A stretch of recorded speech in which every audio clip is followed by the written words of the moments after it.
బండకాడు ఏంచిన కూరలు 3 సార్లు పోసింది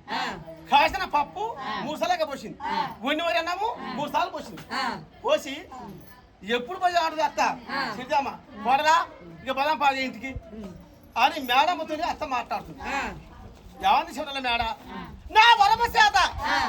ఏంటిన కూరలు ఎర్రగా ఎన్ని పట్టవచ్చు కాసిన పప్పు కాకపోతే రావచ్చు ఉన్ని వరి అన్నాము కలిపి రావచ్చు మొత్తం మా ఇది సిగ్గులు మా కొట్టి మాట కదా చీట కొనుక్కోండి చీట కమ్మరి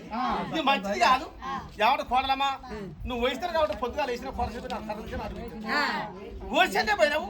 4 కర్రలు నాటు పెట్టావు పెరసంటే పోయినావు 4 కర్రలు నాటు పెట్టి చెప్పని ఆ మాట కూడా నాకే వస్తాం మళ్ళీగా అంతే పని ఈ కోడల మేడ ఇంటికి పోయి పట్టమంది తెచ్చింది అత్త పండ పాత్ర పడక అత్తమా ఇక పండుకో అంటే సిద్ధ మంది పట్ట మనస పైన కూర వచ్చి ఆకులు కత్తరించుకుంటా అత్తనోటికి ఎడమంది ఇస్తుంది ఈ సిద్ధి ఆకులు పొగ అవుతుందో నిద్ర వస్తుంది సీతమ్మకు కూర మాట్లాడుతుంది అత్తమా అత్త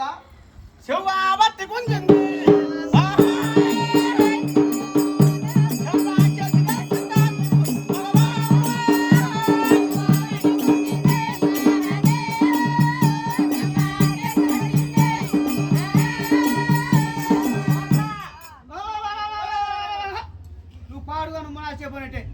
ఎప్పటిది నీకు ఆ సేపటి గురించి చంపేసి కొడుతున్నావు ఏమైంది నీకు అత్తమ్మా అత్తను బట్టి కోడలు చెవు బట్టి గుంజి చెంపకి కొట్టింది తప్పు నాదే అత్తమ్మా మరి అత్తను వచ్చి మరి కోడల పైన వడ్డీదాన్ని కొడిగొట్టొచ్చునా కోడలా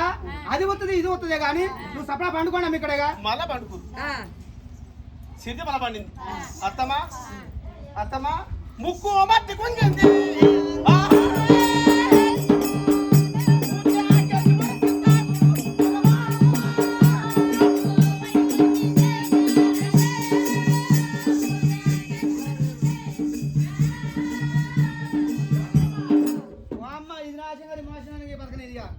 అత్త కొట్టుకోడాలే